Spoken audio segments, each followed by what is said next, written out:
Okay, welcome back. Onto the practical part now. And this deals with the assignment, and particularly starting to think about these three, how were they phrased, target tasks. Nobody has spoken to me about these yet, so I'm guessing nobody's got onto it. The thing about these three tasks is that I'm not sure now that the controller names that I've suggested here are the best ones. So I would like very much for you to think critically about these, and if you want to do something different, either speak to me or just put in your write-up that you thought about it, and as long as you implement the requirement behind the task, how you achieve the task is really up to you. So please talk to me about these three, because I'm not sure that they're very clear now that I reread them, and I don't think I think they could be made more clear by you applying a little bit of thinking and just making some decisions on these. And I'm going to talk a little bit about how I would do that. And I think this is actually a valuable lesson in many ways. Whenever you ask to build a web system, you're going to have to question what you're asked to build and whether it's the right thing and the best thing, and apply the knowledge that you have to the problem domain. Quite often people will say, I want it done like this, and it's your judgment that makes you ask, are you sure you really want it doing that way? Would it be better done like this? So please don't just race away and implement these. Look at them, think about them, and if you can think of a better way of doing it, just write in your write-up, I decided to do this way, and that's how I've realised this point. So be critical and think about what you're doing. I want you to write this up. I want you to be creative, and I want you to be critical of what you've been asked to do and explain why you've done something different if you have. That's a good thing. When I looked at those three requirements, I thought about it more in terms of the thing behind them. Is that the first one is just providing a way for students to sign a particular registration sheet. We've got to have a way for you to say, I'm Ian attending this class on the 18th of Feb or whatever it is. So that the first requirement really is about allowing us a mechanism to say a student attended a particular class. Okay, that's what's really behind that. So you think about that, and if you want to propose something different, that's fine. The second requirement is about a way to get that data out, and it's about listing all the sheets that have got one signature under a class, or at least one signature under a class. And the third one is a way about getting some stats out. So we're getting the data in there, and we're getting the data back out again. And these tasks, these are the real things behind the tasks. If you can find a way to do this, I think saying there's something wrong with the task and this is how I've achieved the underlying requirement is a good thing. Enough said. In class, I have said often that you will find that your scaffolded controllers don't become a major part of the end application. They're just to get you started, just to get you entering data. And often, although we don't have any authentication in this application yet, obviously we would need it, but one thing at a time. Normally you would leave your scaffolded interfaces behind an authentication interface in case you need to go in and edit the reference data. But your primary controller classes are probably going to be ones that you construct from the ground up that are very specific to the application functionality. So I would imagine for these three tasks you're going to need to create a controller that deals with this exactly. Going back to what I was saying about REST and about cool URIs. Cool URIs are about resources, okay, and there are two primary resources involved in these tasks, and those are classes, because we want to get stats about particular classes, and individual registration sheets, because we want to allow students the opportunity to actually sign in to a class. So I was thinking about how I might implement this, and how I might challenge an instructor if I'd been given those set of tasks. And I think what I would do is I would have a controller called /classes, and I would create a URL structure that had /classes /class name, and then under classes class name I might have /register/ and then individual registers, and I might also allow users to access /stats. like this. So that would be, so this is where I might, under one controller called classes, this is how I might structure my URLs. You are entirely free to choose your own way of doing it. Okay, you don't have to do this, but I'm trying to share my thought process with you on this. So this is how I see the kind of one way of implementing those tasks. And that's just what I said. So when I go to /classes, I just want a list of all the classes. And if I would go to /classes/class name, that's a particular class, then I just want info about a particular class. And then I've got these sub-URLs. In order to realize a URL structure like this, you're going to need to look at your URL mappings, because obviously the default controller action ID isn't quite going to work for us. This is how I would implement it. But for the purposes of this lecture, which is really actually about REST services, I wanted to just pick one thing that I could implement for you that wasn't in the list of tasks properly. So in my design here, I've got /classes, and I just want it to list all the classes that I know about, and that might give the user interface a page where, a landing page where you can click on a link to go to a particular class. Since this isn't a task for the assignment properly, I can implement this and I can show you some of the mechanisms behind it without giving away the game, as it were.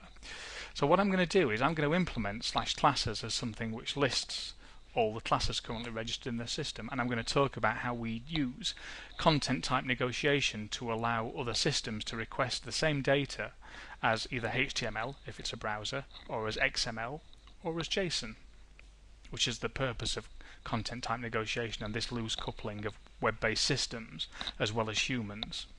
So if you wanted to mash up something around this, you can see how that might work.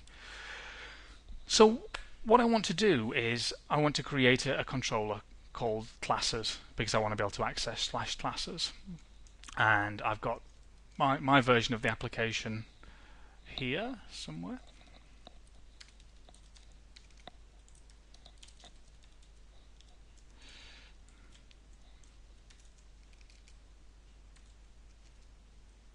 Oh, sorry. There we go. Okay, so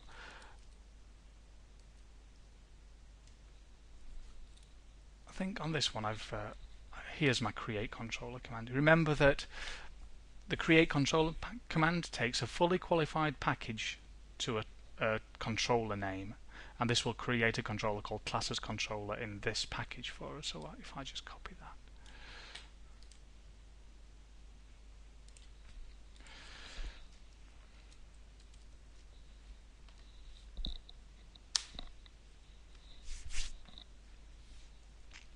So we run create controller and Grails comes back. It tells us that it's created the controller. You can see it's in the right directory, and it's created a folder under the views folder.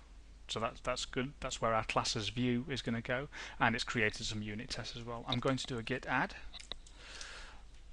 because I'd like Git to track these directories and files for me,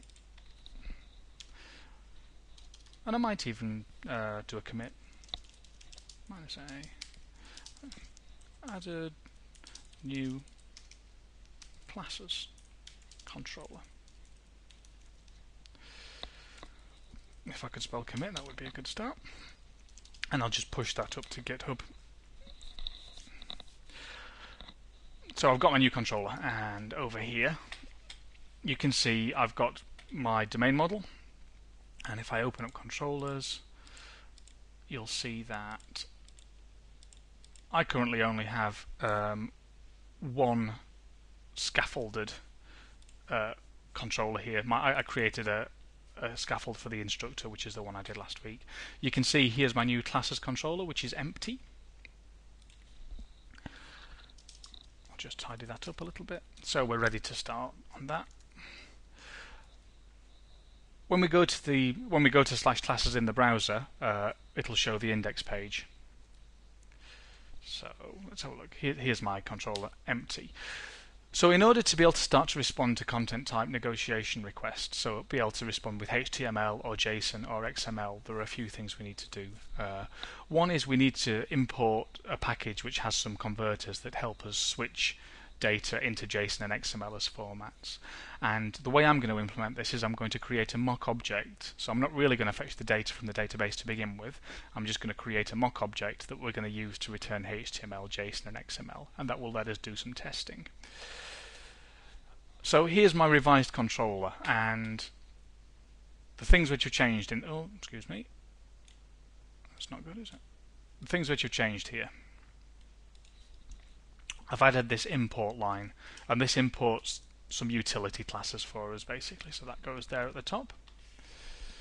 And that imports the XML, the star imports the XML converter and the JSON converter and a few other things that we might need as well.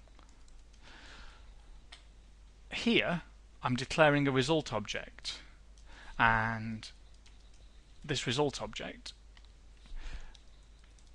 just sets two parameters currently, class list, which has a value of 1, and another variable called b, which has a value of 2. And this is just for my testing purposes. The important bit, the work, is this with format block. If I just quickly go to my browser, if you type in Grails with format into Google, it'll give you this page which explains the inner workings of with format. So you can read the Grails documentation for yourself if you want to understand exactly how it works. But the gist of it... Did I paste that? No, I didn't. Excuse me.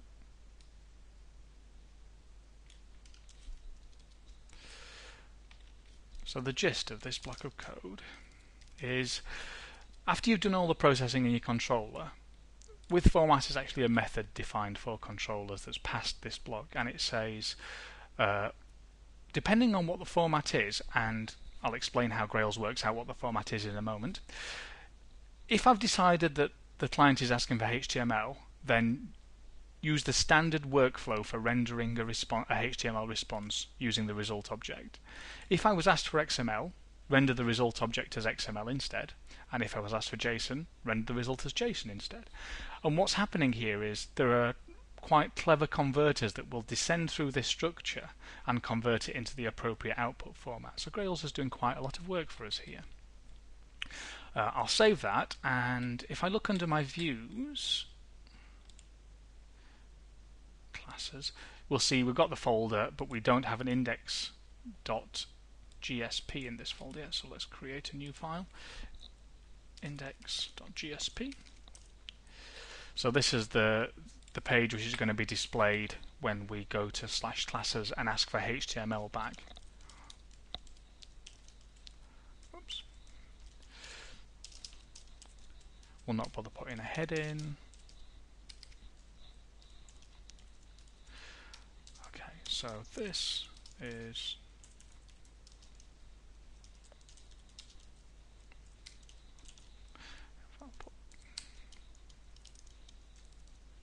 like that. And in order to prove to ourselves that we really are executing the controller, let's display these variables. So we've got class, list, and b.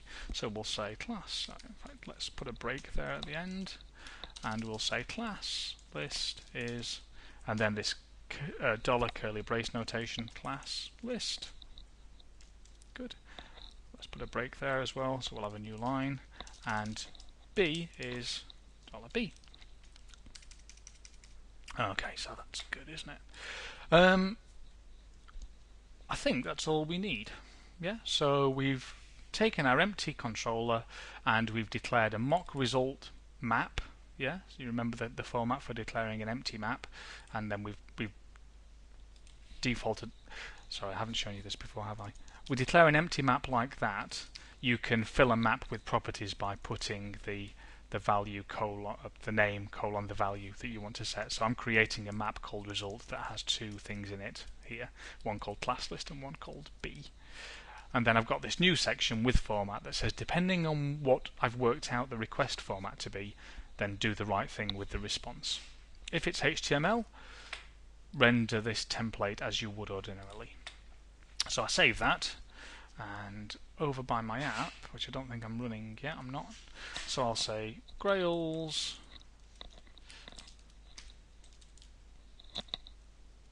just want to make sure I'm in the right place, Grails run app. So So we run our app up.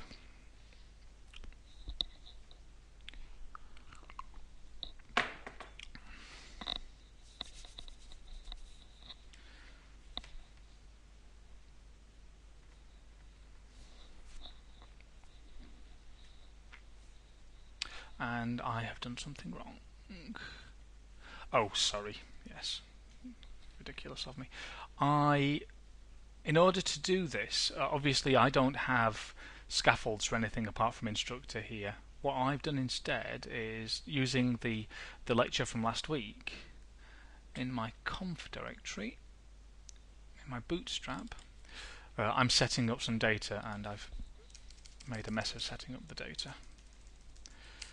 Yours will be different to this. This is my test data.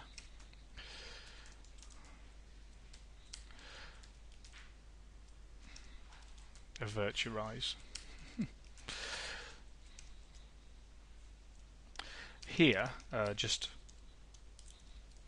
meant to change this before I did the screencast.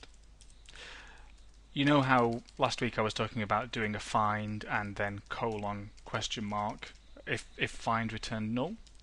There's actually another variant, another method is created on your domain classes called find or create by, and what this method does is on a particular domain class I can say find or create by student and reg class, and it will do the find based on the first two parameters here, and if it doesn't find them it will create an instance of that class with these two parameters set. It's a shortcut way of doing the question mark colon thing. But I wanted you to do it the longhand way to begin with, at least. So you've seen a dirty little secret there. Let's try and run that again without my syntax error in it. Sorry about that.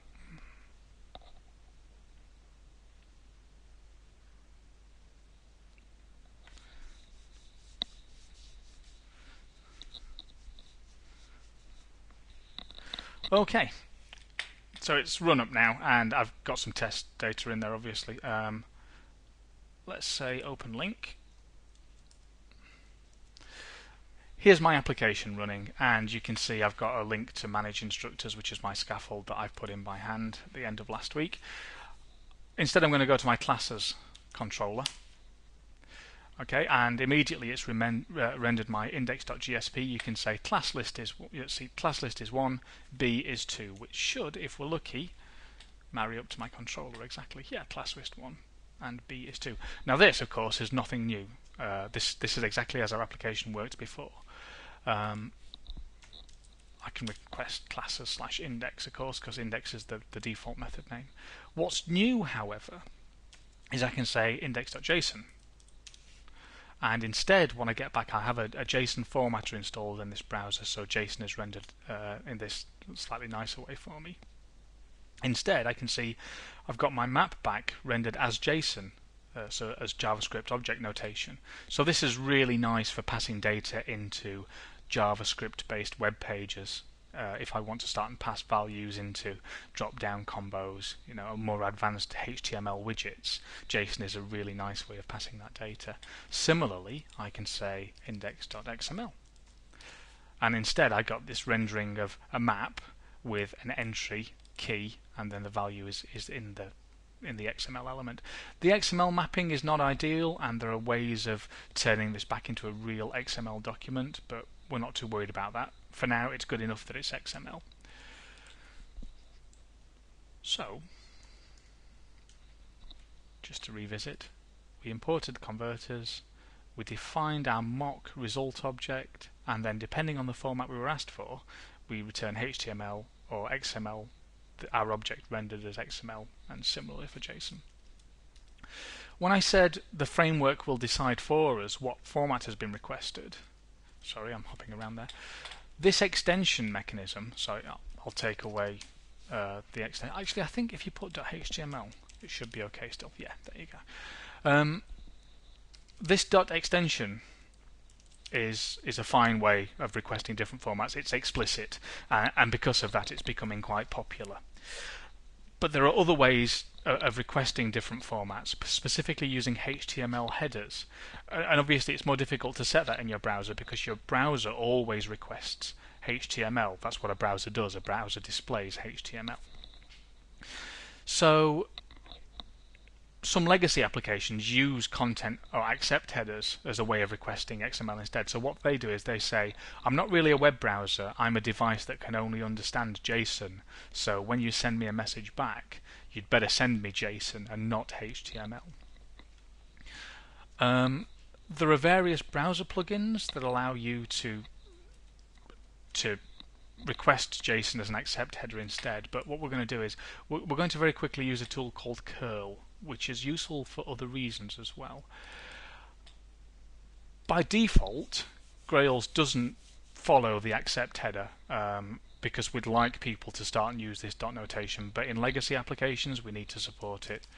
So what I'm going to say is I edit Grails config file and I just say actually I'd like to be able to use the accept header as a way of doing content type negotiation, so I set that to true. The config file is only picked up at startup time, so I'm just going to rerun the app. Just by way of recap, my bootstrap will be executing, but because the data is already in the database, all these students and classes won't be recreated, so that's a good thing. Okay, the app's running. Now what I want to do, if I can find it, I've got somewhere here. This is a command called curl. Sorry, I don't know if you can see that. Let me just make the screen a little bit bigger. Okay, hopefully you can read that. What I'm doing is I'm executing a command called curl here. Command line URLs. The -i flag says please show me all the headers coming back the other way. The -h flag says I'm going to give you an extra header to add to the request, and as you might expect, I'm adding the accept header. This header says I'm only willing to accept JSON format in response to this request, and here's the URL that I'm posting. Oh, I'm getting actually. So the default HTML or HTTP operation is get. So we execute this and you see we get a header back from the browser. So this is what your browser actually sees coming back from the web server. It doesn't show you this, of course, but this is the data that gets sent back. You can see it said I'm sending you back JSON and it's UTF-8 encoded, and then finally here we get the JSON. Obviously it's not quite so nicely formatted, but you can see class list 1 B2. So that's a way of using curl to request particular content type. So we could also request XML. Now, and there you see, there's our XML instead in all its glory. Curl is useful because if I want to, it's obviously useful for extracting data, but actually I can use curl to call forms as well. So curl gives me quite an interesting way later on of possibly signing users into classes. So when we've got our form up that allows users to register on a particular sheet, curl is a way that we could perhaps emulate a device like a if you have a smart card reader, we could use curl to pretend we're a smart card reader making web service calls against our application. So that's something we'll probably get into, but just a flag forwards. Back to my presentation. Here's our revised controller, and I think you can agree we were returning JSON, XML or HTML based on this result. So we've done that. We've had a play with it. We've looked at it in the browser using .json, .xml. We've looked at it using curl, requesting JSON and XML. There's a page. Here's a link to a page that describes how to use curl. This is quite advanced stuff. Don't feel you need to do it, but I did want to, if you feel sufficiently motivated, go and have a play with this. It's not required, but it's worth, it's worth pointing towards. Mocking up the data was fine for that part of the development, but actually we really do want some real data in there, don't we? So what we're going to do is let's just close down config and bootstrap. We're going to need our index page, and here's our controller. So what we want is, let's actually initialize result to be an empty map. We do want to set class list to be something, but what we want to set it to be is the set of all classes currently in the application. So if you remember, our class is called reg class. And the reason for that was we couldn't call it class because class happens to be a reserved word, so it would have caused all sorts of compiler errors. So we decided to call it reg class instead. And what we're going to do is, just like .save and .delete and .find by, another method on class is .find all, which unsurprisingly returns all instances in that table. So this will return all the classes stored in our database. And what I'm doing is I'm declaring an empty map, and I'm saying on that map set a property called class list and set it to the result of finding all classes in the database. Okay, that seems pretty straightforward, doesn't it? So we'll save that. Instead of getting the value 1 now for class list, we're going to actually get a list of things. So this is obviously no good. Now, you might remember we edited index.gsp and we used this Grails link tag, which said I want to put a link into a controller, and this will be rendered as a HTML tag in the browser. There are other special Grails tags, and in particular there's one called each. I can say g:"each in equals, and then I can give it a variable name in exactly the same way that I did here, except that I know this time that this variable is a list, because the result of find all is a list. So I can say for each class in the class list, create a variable called C. I'm not going to create a variable called class because class is a reserved word and it would cause compiler errors. I'm going to end my g:"each. Let's get rid of the junk we had before. So what I've done is I've set up a loop. For each class in the class list, set a variable called C. Now, how shall we do this? Let's create a HTML table. I'm going to do it using the more correct markup, shall we say, because too often I just throw HTML in there and it's not great. So what I'm going to do is, that's a bit wrong there. So I'll create the table with a table header and a table body. Let's close the table body. And let's close the table. And obviously the loop. We want to create a table row for each course. Pardon me. Sorry, all over the place. Now, let's have a look. Okay, so table t-head, so we'll create a row in the table header. I'm hoping that you're all familiar with this kind of HTML from other modules. If you're not, come talk to me and I can talk you through it in more detail. What I want to display on my list is course name, and I want to display class name, and I think I'd like to display instructor name. Do I need anything else? Don't think I do. The members of this class list are instances of reg class. So I'm going to create 3 table data cells, one for each of those properties. How do I get the course name then? There's got to be a reason we've done all this domain modeling right. I start from reg class and, well, let's do the easy one, class name. So class name, which is my second parameter, I say $C, which is this variable here, .name. Sorry, C.name. Okay, that's going to put the name from class into this table. I also want course name and instructor name. Well, a class has an instructor, so I've got this property called class instructor. C class instructor, but I don't want the whole instance of the instructor, do I? So if I I go into instructor, I don't want all these properties. Actually, I just want the instructor name.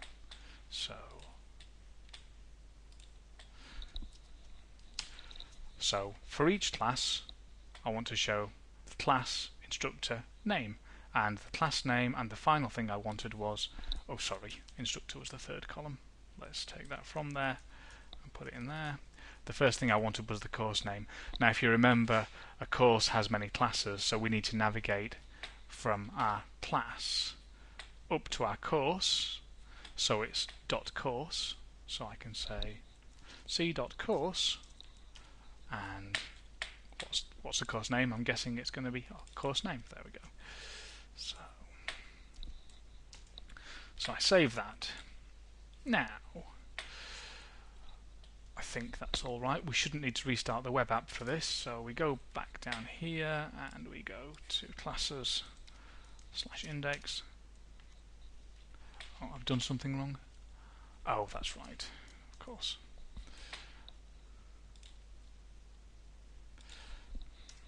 Cut and paste coding. So it's an assignment when I'm setting a property like this, and I need to use equals. Okay, so this is classes.index.jsp, course name web architectures, class name web arch Mondays, instructor is me. Okay, so we're starting to make progress. Let's have a look at what JSON says. .json. Oh, okay, so we've not really got the properties we want in here, and the reason for this is Grails has tried to very cleverly descend the object graph and put in the properties it thinks you wants to see, but the properties it's sending are really not the properties we want to see. In fact, the only thing we've got that we really want here is web arch Mondays. You can see that where it's done a join, what it's given us on the end of that join is the kind of object it is and then its ID, which might be good enough in some circumstances, but isn't really good enough for us here. The other problem with this is that if there are fields in my database table that I don't want to share, then they're going to be dumped as well, because Grails is using its default object to JSON and object to XML mappings, and that's not very good.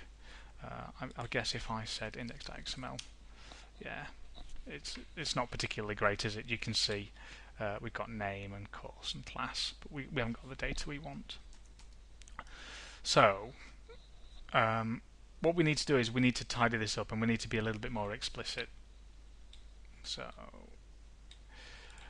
instead of just assigning this list directly, what I'm going to do is I'm going to make class list an empty array, and I'm going to manually add things to this list with exactly the properties that I want. So I say regClass.findAll still, but I say .each in here.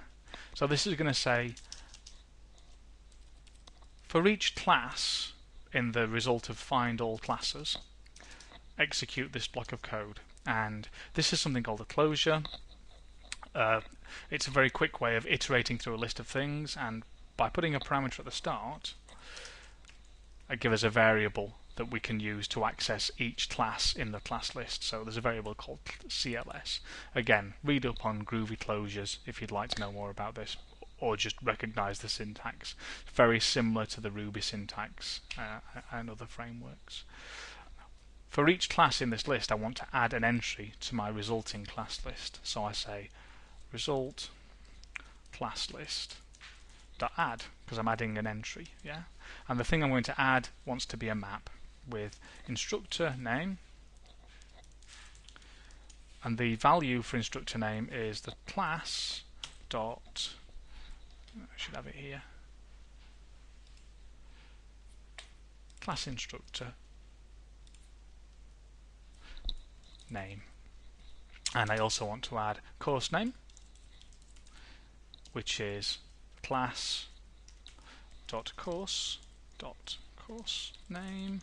I think that was right. And the other thing I wanted was the class name, so cls.name. So those are exactly the same three properties that I was already showing in the response. Because I've changed the contents of class list, so instructor name, course name, and class name. Sorry, that was close.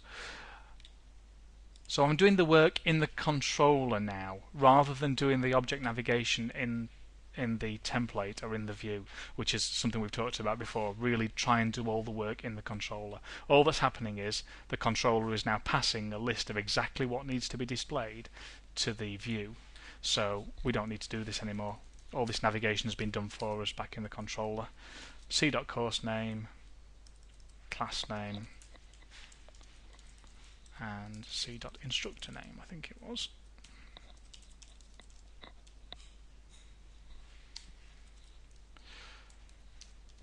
Okay, I'm going to save that, and then I'm just going to double check course name, class name, instructor name, course name, class name. The order isn't important, it's a map, so we'll just pull the values out. I think that looks right. So hopefully when I refresh, well, let's look at the HTML first. So this is good, we've not broken our HTML. We look at the .json, and you can see that we've got something much more interesting, or something much more appropriate now. We've got instructor name, course name, class name. So we're controlling this a bit better, and the XML,